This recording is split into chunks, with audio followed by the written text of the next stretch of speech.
Hey, should we just cut out of here and just go to a party? Yeah, let's have a party. How about a rave party for babies? A new parenting craze is putting a whole new spin on kids' parties, baby raves. Daytime dance parties for children ages 4 and younger, filled with neon lights, loud electronic beats, and glow sticks. They sell out often in just minutes. What do you all think, docs? Why not? You think?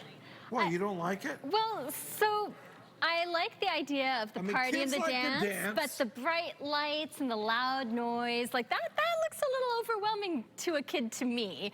But I think this is kind of reflecting a larger trend where a lot of us parents now are socializing with our kids, right? Like your friends become your kids' friends' post it parents. all on social media. Well, of course you have to post it in this day and age, but I don't know. I never took my kids to really bright strobe light, loud music types of things. I can tell you two grew up different.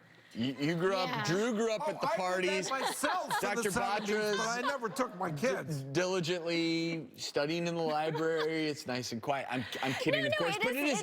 I mean, but my generation, we were sort of the rave generation, but we did it much older. Like we didn't take, less than 4-year-olds. So let's talk about this. The good news is these are innocent raves, and they do not go until the wee hours of the morning.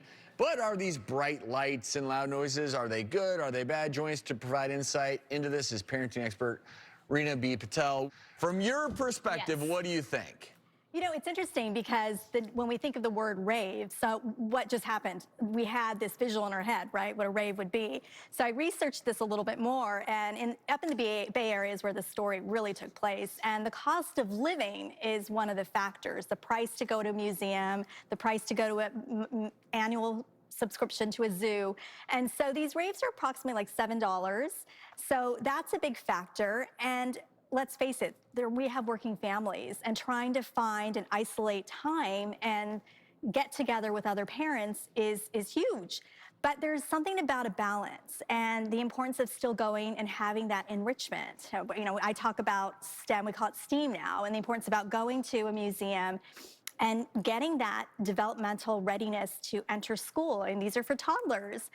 When you're at a rave set up like this, a baby party, let's say, you do have that ongoing stimulation. And research does show, I know a lot of parents want to wear their kids out right before a nap time. They actually need 30 minutes of downtime before they take a nap. I was just going to say, but isn't the idea you try to exercise them, but then you give them a little breather so that they can wind down? Yeah, it is very overstimulating. You're hitting all their sensories, right? The bright lights, the loud noise, even though it's age-appropriate music, we're still revving them up to keep them revved up, and they're not able to unwind in a decent amount of time.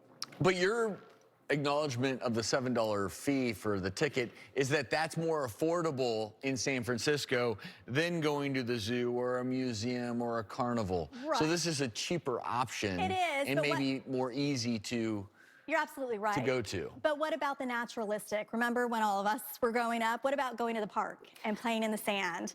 What happened to that? And there's sunlight, and you can play your own music and throw your own 50-cent beach ball.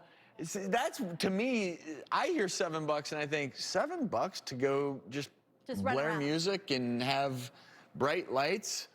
Well, you're soon to be a parent. Is this something you would take your little guy to? No, it wouldn't.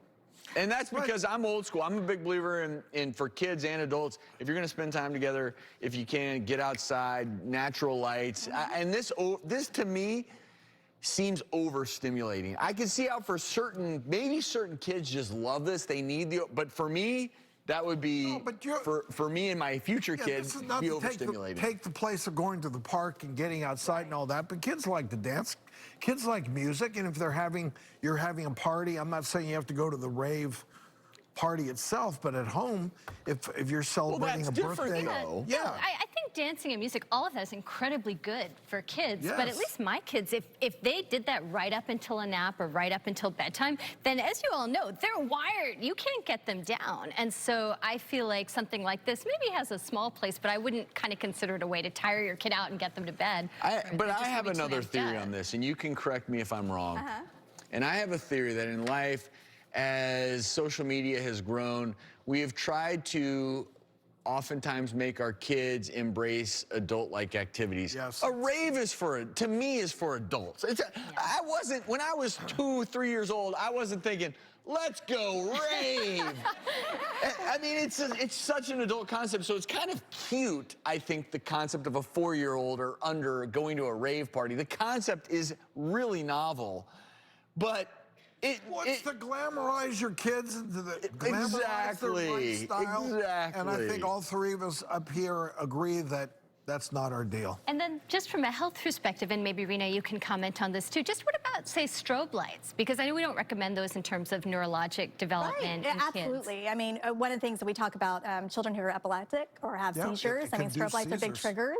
The other thing is, I'm going back to the sensorial aspect of it. What are we doing to our cognition, our brain development, and hitting us so fast? We're in a time where children, even adults, have a hard time waiting.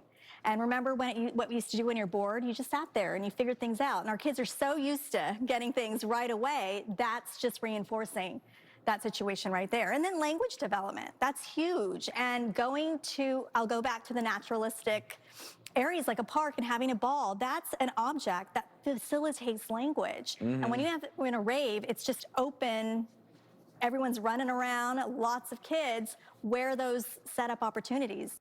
How old do kids have to be to come to this? They're talking toddler raves.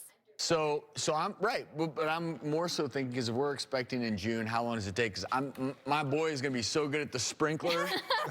he's gonna mow that yard. He's gonna do all the moves at the dance party. Yeah. At the dance party. No, we're raving, Drew. Okay. We'll be right back. Coming up. As a clinician, I highly would not recommend doing this. If anyone's attempting or thinking to do this, please don't. A couple in Japan has recently gone viral for posting photos of a unique solution to dealing with their child's separation anxiety. So look at this. What do you think? See anything unusual at all? Well, I see mom in front of the gate, the child gate. But that is not mom. That is a life-size replica cutout of mom. Look how happy he looks. He's so, yeah, and so what they decided to do, and I haven't seen this, but they decided, because this child had so much separation anxiety, whenever mom would leave his sight, that they built this replica, and he's happy as long as the replica or mom is there. So, Reena, I have a feeling I know what you're going to say, but is this really a good way to cope with separation anxiety in your toddler? Right. I mean, as a clinician, I highly would not recommend doing this. So if anyone's attempting or thinking to do this, please don't. I love that. And I mean, think about it. Our whole goal as our children, is foster independence, autonomy. So imagine this poor child right there thinking mom, right, is right there, and he's like, "Hi, mama," and he gets no response from mom. And what happens to him? He's not getting that relationship, that feedback that you need, that reciprocity. And we're fostering dependence then. So my recommendation is please don't try this at home. And the other aspect of it is when children enter preschool, right? That's usually their first experience away. They go to a daycare, they go to a preschool, and what do we want? We want them to feel secure, and we want them to explore and know at the end of the day that mom and dad are coming to pick them up. And having a situation like this really isn't fostering that type of development. Yeah, and if your child packs up the cardboard, mom, and puts it in their car when they're going off to college, that's a That's a big red flag. that's a red flag. That may not go over too well in the dorms. No, and I also think that kids catch on. Like, this is a really cute little gimmick for a day or two. It's like mom is awful quiet. When he keeps Why looking hasn't back she for said approval and anything? she's not interacting with you, And you're that's going where to you're feel gonna do pretty some damage. cheated pretty Right. quickly. And then That's that's what will do some emotionally very long-term damaging damage. too, I would imagine. Absolutely. And Well- I think it's kind of normal. Like, when my kids were little, they're supposed to feel a little bit of separation anxiety because developmentally they have to teaching learn to that cope with security. that. But Right. by all accounts, when mom's gone, this child loses Right. his marbles in a bad way. And so might there be a few situations where this, I mean, just for like 15, 20 seconds, if you have bunch of people in a nearby room. And I actually. But why not use a teddy bear? Why not use a blanket, right? There's kids who have security Like a things, lovey, some loveys, sort of right? security But belt. not a replacement. That helps. A pet. That'll be Now that I know this works, Now they do a cardboard I'm cup. ordering 3 I know, life-size I can replicas see of the wheels myself. are They're going to be turning for planted all over the Travis right house. now. I will, you know, every TV is going to be set to the doctors permanently. Daddy will be there 24/7. But I completely appreciate what you're saying, and I think this whole concept of separation anxiety has honestly become a bigger deal for parents sometimes nowadays. But I think it also highlights going through this short period of difficult transition, if you will. Can I ask you one real quick question? Yes. What age at which, with these types of tantrums, where it's mom must be there, is there an age at which you'll sort of naturally grow out of that? Yeah. So around 6 months of age is where children really start to differentiate. You know, we laugh and we look at it and we're like, wow, this child can't discriminate between a cardboard and mom. But it's very common to see 4-legged animals and think they're all dogs when they're that young. But around 6 months, they start to develop that stranger danger. And around 1-2 years old, I want to say those toddler years, they're really starting to gravitate, gain those independence. And one of the biggest recommendations I make is, as new parents, I'm going to give you this advice right now. Go out on a date. Don't be afraid to leave your child with a loved one or a sitter, because again, we're wanting to teach autonomy. That's the healthiest thing you can do. We're at a time where we are those hovering parents. We want to enable our kids, but we're not doing them justice by even leaving for short. Go to the grocery store for 30 minutes and practice those skills, because that's what you want to teach. You know how I heard through the grapevine the way they helped this child get over separation anxiety is they dropped him off at a rave. And they're, Go at it. Yeah, but first 10 seconds were rough, but after that, he was doing the Yeah, but he sprinkler. won't go to the rave. You're really attached to the sprinkler. Like, that's he your won't It's an easy move. He won't go to the rave, though, without his cardboard mom. He needs his He cardboard needs mom. to be there. Reena, thanks so much. Really Thank you so appreciate your much. input. We'll be right back.